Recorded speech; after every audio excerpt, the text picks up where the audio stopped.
Olá. Bom, terça-feira que vem, dia 18, faz 2 anos exatamente que eu casei pela 6ª vez com o mesmo marido. Eu explico. É que para o Marco, o dia em que ele decidiu casar comigo e o dia da mudança do status do Facebook também contam. Ele é um pouco exagerado. Mas o fato é que foram muitos casamentos. E 2 deles foram em Viamão. O primeiro foi um casamento espiritual. A gente veio para um retiro no carnaval e fizeram um casamento surpresa para nós. Sim, existe casamento surpresa, não é só aniversário surpresa. E para mim foi o casamento que mais valeu, foi o mais intenso, assim, foi muito doido. Depois teve casamento civil, igreja católica, para não ficar chato para a família. E finalmente a gente fez uma festa para os amigos e para a família, que afinal eles deveriam saber que a gente casou, né? E também foi em Viamão. Então Viamão é muito simbólico para mim, tem uma história de resgate, de inesperado. Nunca imaginei que a minha história fosse passar por Viamão, não conhecia praticamente Viamão. E hoje eu estou aqui, então isso é bem simbólico. E, na verdade, o fruto desses casamentos todos também está aqui, que é a Carolina, que é a minha pequena grande professora. Na verdade, a Carolina tem me inspirado muito e me ajudado a resgatar a minha criança interna e a me enxergar como uma boa curiosa e observadora que eu sou. E é isso que eu vim contar para vocês, um pouquinho dessa Andréia curiosa que está enxergando umas coisas bacanas por aí. Como o Miguel falou, eu sou comunicadora, mas eu sou um monte de coisa. E eu tenho descoberto que eu sou uma boa conectora de gente. Eu coloco pessoas interessantes em contato e dá coisa boa. E eu converso com muita gente dentro e fora das empresas. Muita gente. Na verdade, eu estou virando meio psicóloga sem querer, assim. Isso é bem bacana. E o que dá para ver é que, independente da gente estar vestindo ou não uma roupa corporativa, nós somos, em essência, os mesmos seres humanos em busca de uma razão para a nossa existência. Esse eu maior que a gente comentou antes, ele acontece independente se eu estou com o meu crachá ou não. E parece que existe um botãozinho de liga e desliga, e não é verdade, gente. Está tudo conectado. Essa história que nos falam de interdependência, a parte e o todo, o nó e a rede, faz sentido de verdade, tá? Não é brincadeira, não. E o que eu tenho visto por aí é um grande vazio existencial de pessoas, independente das empresas. Eu tenho o privilégio de conviver com gente de N tipos e de idades diferentes, em momentos de vida diferentes. Eu conheço, por exemplo, muito presidente de empresa, senhores com seus 60 e poucos anos, 70 anos, que chegaram lá, no topo.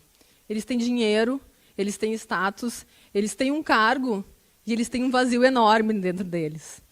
Eu tenho acesso a meninos prodígios de 20 anos, que estão super inquietos, que querem fazer alguma coisa diferente, eles querem empreender.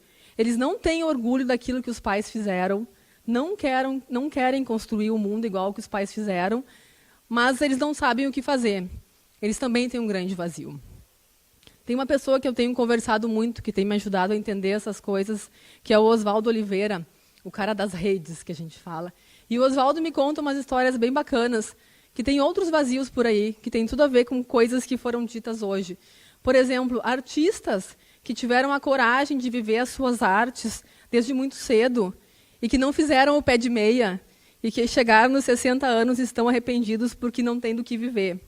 Por outro lado, tem os grandes empreendedores, grandes profissionais que estão fazendo o pé de meia para um dia serem artistas. E eles também não chegam lá. Alguns infartam antes e tal. Então, a sensação que eu tenho é que não é ou, é e. E a gente não pode ficar esperando para fazer isso.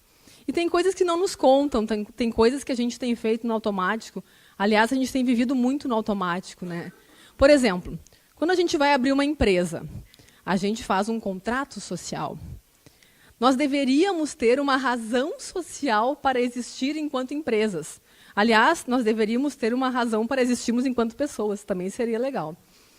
E a gente pega, vou abrir uma empresa, eu vou no automático, eu chamo um advogado, eu faço aquela parte burocrática super chata, eu coloco ali uma razão social qualquer, e eu nunca paro para pensar que razão é essa que me faz ter vontade de abrir uma empresa com todas as dificuldades, impostos, problemas e tal, e eu esqueço que eu estou falando de pessoas e que eu vou trabalhar para pessoas. A razão social, o contrato social, é um contrato que eu faço para a sociedade. Outra coisa que nos contam, né? Parece que estar dentro de uma empresa hoje em dia é feio, é pecado, é bicho-papão.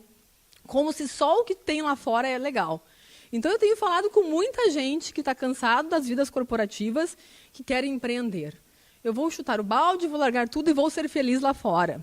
Gente, o lá fora e o aqui dentro são a mesma coisa. As empresas são espelhos das nossas almas que estão inquietas, estão inseguras, estão com medo.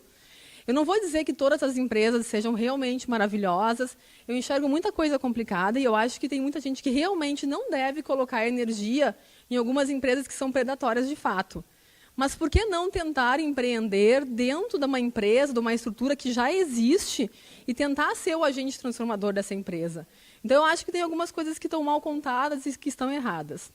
Dentro dessa história, surge um pouco do tema que me convidaram para falar hoje, que é o tal do lucro admirado e merecido. Nossa, André, como assim? Você está falando uma coisa que é pecado. Lucro é pecado, vai para o inferno quem tiver lucro. Desculpa, gente, não é assim. Há uns 20 anos, surgiu um conceito que nunca esteve tão atual. O José Carlos Teixeira Moreira, que é um consultor, e o Nélio Arantes, construíram um conceito e tal que eles chamaram de empresas válidas. Segundo eles, uma empresa é válida quando ela é genuína, quando as pessoas têm vontade de verdade de fazer alguma coisa bacana, quando dá orgulho de estar dentro daquela história. Dentro desse conceito de empresas válidas, eles criaram a constelação de valor, que são estrelinhas que fazem e ajudam essa empresa a se tornar válida, e uma dessas estrelinhas é o tal do lucro admirado merecido. Como assim, Andréia? Lucro, né? Como é que ele vai lucrar e vai ser legal? Lembrando, as empresas são um pedaço da gente. Nós e as empresas somos a mesma coisa, a parte, o todo e tal. Quando nós não estamos bem de dinheiro, por exemplo, estamos devendo e tal, a gente não para de pé. Não é sustentável. Ninguém fica bem devendo para o banco, ninguém fica feliz e tal. Não, faz parte da gente. A gente usa, inclusive, esse tipo de terminologia nas nossas vidas pessoais. Eu invisto naquela relação e não está dando lucro. Ou então, eu estou me sentindo explorada, eu valho mais do que isso. O ser humano, de uma forma nata, ele precisa do merecimento, do reconhecimento. E o dinheiro faz parte disso.